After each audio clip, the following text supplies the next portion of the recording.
सुप्रभात छात्रों, स्वागत है आपका हिंदी कक्षा की ई पाठशाला में।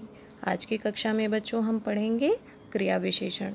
बच्चों, पिछली कक्षा में मैंने आपको क्रिया और विशेषण के बारे में अलग अलग से बताया था, अलग अलग पढ़ाया था। आज की कक्षा में हम पढ़ेंगे क्रिया विशेषण। स्पष्ट है बच्चों, जो शब्द क्रिया की विशेषता बताए उसे क्या कहते हैं? क्रिया विशेषण। शुरू करने से पहले बच्चों हम निम्नलिखित वाक्यों को एक बार दोहराएंगे, पढ़ेंगे। तो आइए मेरे साथ पढ़िए। पहला वाक्य है, सब्जी वाला सुबह आता है, बच्चे ऊपर खेल रहे हैं, खरगोश तेज दौड़ा, मोटू बहुत खाता है।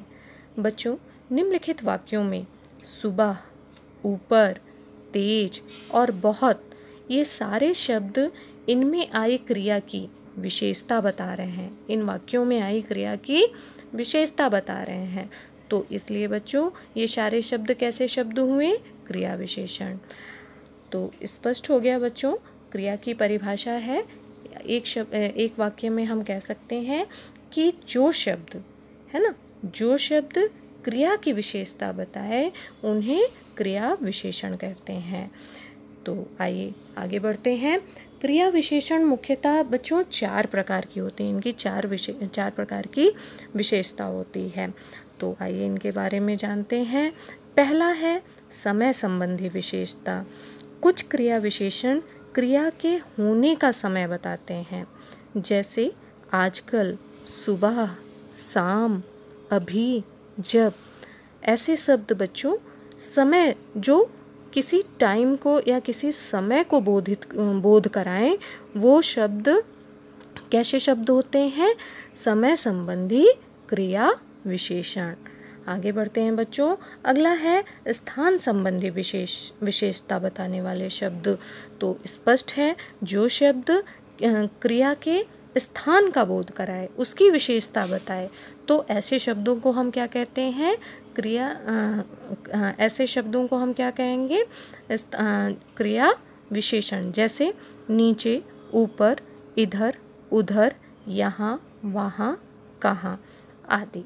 ठीक है, इससे स्पष्ट है बच्चों कि हमें अगर ये शब्द जब क्रिया की स्थान संबंधी विशेषता को बताते हैं तो स्पष्ट हो जाता है कि वो किसकी विशेषता बता रहे हैं? स्थान की। आगे बढ़ते हैं बच्चों। रीति संबंधी विशेषता। कुछ क्रिया विशेषण शब्द ऐसे भी होते हैं बच्चों जो हमें ढंग यानी रीति यानी तरीका, किसी कार्य को, किसी चीज़ को करने का जो मैनर होता है, जो तरीका होता है, जो ढंग होता है, उसे ही हिंदी भाषा में रीति भी कहते हैं। जैसे धीरे धीरे चलो, हाँ, तेज मत दौड़ो, जल्दी जल्दी काम खत्म करो, अचानक, ध्यानपूर्वक आदि। अगला है बच्चों मात्रा संबंधी विशेषता। कुछ क्रिया विशेषण शब्द क्रिया की मात्रा का मतलब यहाँ पे बच्चों परिमाण, उसका जैसे तौल होती है ना, उसकी क्वांटिटी है ना, इंग्लिश में हम इसे क्वांटिटी से समझते हैं।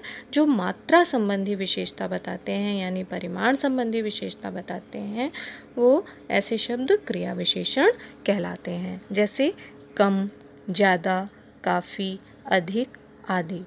तो स्पष्ट हो गया बच्चों, क्रिया की निम्नलिखित 4 विशेषताएं होती हैं: समय, स्थान, रीति और मात्रा संबंधी विशेषताएं। जो शब्द बताएं वो कैसे शब्द होते हैं? क्रिया विशेषण। अब बच्चों हम बात करेंगे विशेषण और क्रिया विशेषण में अंतर क्या है ना बच्चों। विशेषण शब्द संज्ञा या सर्वनाम की विशेषता बताते हैं, जैसे राम पारुल सुंदर है ना। और क्रिया विशेषण शब्द किसकी विशेषता बताते हैं? क्रिया की, है ना। तो पारुल ने सुंदर लेख लिखा, है ना, उसकी क्रिया की विशेषता बताई जा रही है, इसलिए ये कैसा शब्द हुआ? क्रिया विशेषण। तो बच्चों आज की कक्षा में बस इतना ही। धन्यवाद।